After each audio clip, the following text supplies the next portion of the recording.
Hello everyone, in this video we are going to be looking at all sorts of problems involving lines and angles. Our goal for this video is to be able to solve problems that involve lines and angles. So when solving problems with lines and angles, really it's about knowing definitions to help you. If you understand these definitions, then solving the problems becomes a lot easier. So let's look at some of those definitions. First of all, what is a line? It extends infinitely in both directions. So it doesn't have an end point. It goes in both directions as far as possible. An angle is the amount of turning or rotation between two lines. So for example, the distance from here to here, and we usually measure that in degrees or radians. In this video, we're just going to be focusing on degrees. There is a bunch of types of angles. We can name these based off how big they are. So in this first one, you'll notice there's a little square in the corner. That tells us that this is a right angle and it is exactly 90 degrees. So wherever you see this square, that's telling you that that angle is 90 degrees. It is a right angle. If the angle is smaller than 90 degrees, we call that an acute angle. So it has to be smaller than 90 degrees to be an acute angle. If it's more than 90 degrees, but less than 180, then it's an obtuse angle. So it's more than 90 degrees, but less than our next angle here, which is a straight angle that is exactly 180 degrees. So you have a 90-degree angle is a right angle, less than 90 is an acute, more than 90 but less than 180 is an obtuse, and exactly 180 degrees is a straight angle. And finally, if it's more than 180 degrees, we call that a reflex angle.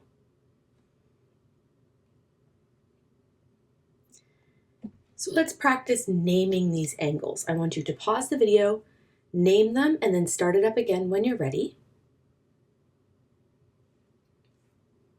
Okay, so here we have an angle that is smaller than a 90-degree angle, so that is an acute angle. Here this is bigger than a straight line, so we're going to say it's reflex. Same with this one, it's a reflex angle.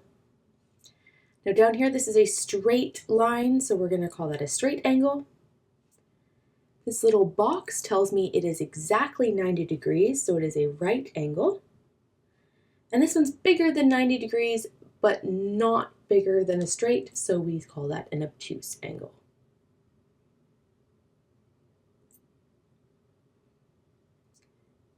The other definitions that are helpful are angles that have a relationship to one another. So for example, supplementary angles are angles that add up to be a straight line or 180 degrees. So for example, this angle here and this angle here together make a straight line 180 degrees, so we call them supplementary angles.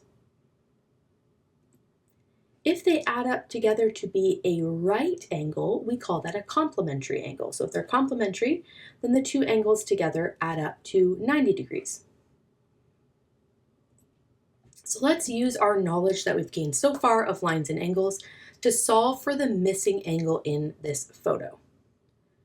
So the first thing I want to do is figure out what the relationship between these two angles are.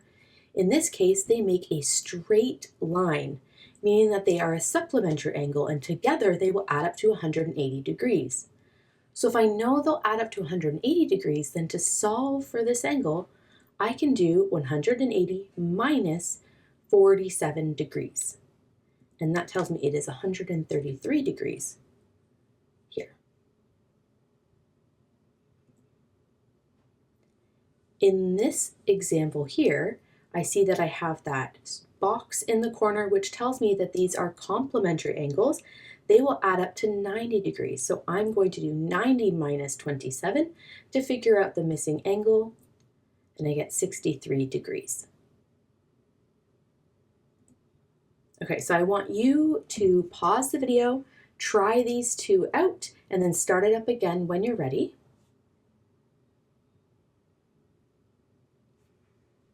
Okay, looking at this first one here, this is a complementary angle. It will add up to 90 degrees. So I'm going to do 90 minus 49, and I get 41 degrees. And this one is a supplementary angle. It'll add up to 180 degrees. So I'm going to do 180 minus 139, and it also works out to 41 degrees.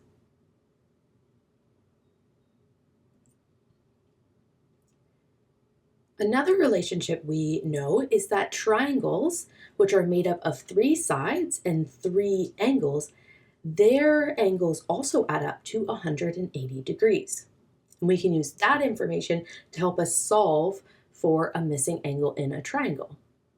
So if I know these all add up to 180 degrees, then I can do 180 minus 51 minus 40 to give me 89 degrees for this angle here.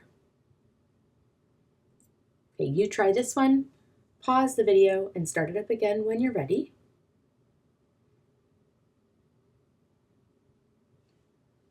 Okay, so again, it's a triangle. We know they're going to add up to 180 degrees. So I'm going to do 180 minus 45 minus 71, and I get 64 degrees for my final angle here.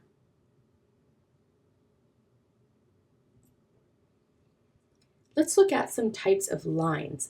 So we have parallel lines, and these lines are always the same distance apart and will never intersect. People like to compare them to like train tracks. They'll just keep going and keep going. They'll never cross each other. Where perpendicular lines intersect or cross at exactly 90 degrees.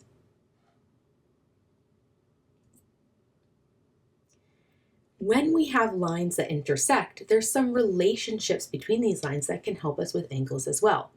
So when 2 lines cross each other, the angles that are opposite each other, so in this case A and B and C and D, are going to be equal to each other. They're going to be the same. And when we have a set of parallel lines, with a line intersecting those parallel lines, we get corresponding angles. And you'll notice A and B here are corresponding. I like to picture these 4 angles being together and these 4 angles being together. And these will kind of repeat in the same pattern up here. So A is in the same position as B in this set of angles. Okay? I could say this angle here is going to match this angle here. So those angles would also be the same. And you'll notice we have opposite angles inside of this as well. So opposite angles and corresponding angles are all equal to each other. So let's use our knowledge now of lines and angles to solve for the missing angle in these pictures. So here I have 2 lines intersecting, so I am looking for opposite angles. So here I have an opposite angle here and an opposite angle here. So this angle is going to be 81 degrees and this angle is going to be 99 degrees. And you'll notice that here I have a straight line. These will add up to be 180. These will add up to be 180. These will add to be 180 and so on. And all together, a full circle is 360 degrees. So that's a way you can kind of check your answer as well. Now over on this side, I have an opposite angle here, and I have corresponding angles as well. So if I know this one is 105, I also know this one is 105 because it corresponds with this one, which tells me this is 105 because it's opposite and it corresponds with this 105. And again, I can repeat that with the 75 is corresponding there and there. Okay, and again, you can do your check. These should add up to 360. These should add up to 180 and so on. Okay, I want you to try these 2. So pause the video and start it up again when you're ready.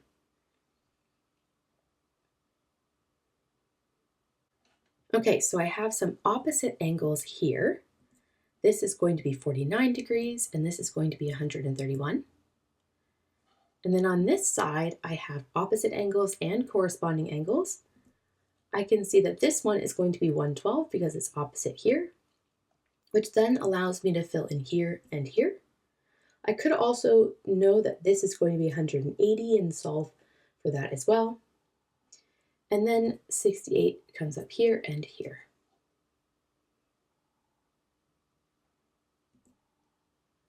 Okay, so now we're going to try and put all of our knowledge together to solve a diagram like this when we only know one angle. So in these types of situations, you really only need to know one to be able to figure out them all because of our supplementary angles, our opposite angles, our corresponding angles, and so on. So because this one's 31, that tells me that this is 31, this is 31, and this is 31 because of corresponding and opposite angles. Now to figure out the other one, again, I can use my supplementary angles to tell me that this will be 180 degrees.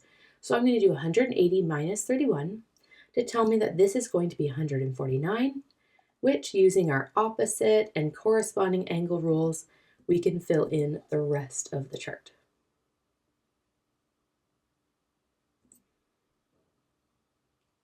And again, we can use all of our knowledge, including triangles, to solve a problem like this. So it's just a matter of knowing those relationships and then being able to spot them inside of a diagram. So if I want to solve for y, I need to know either this angle or this angle or this angle.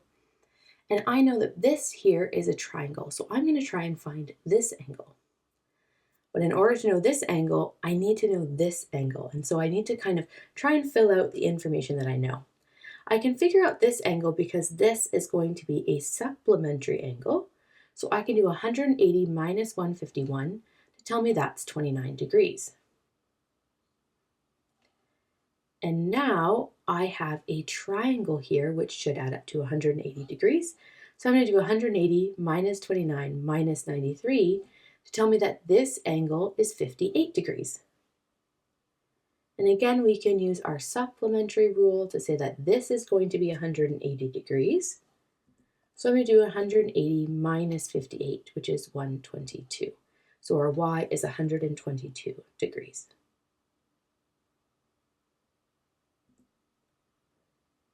Okay, so there are our problems with lines and angles. I want you to try and reflect back on your understanding. If you are a sad face, that means I'm really lost and you need to reach out to your teacher for some more resources. If you are the thoughtful face, means you're sort of there but you need some practice. You're going to go on to the practice that your teacher has for you. And if you're a happy face, it means you completely understand. I still suggest doing some practice problems to have it stick in your brain.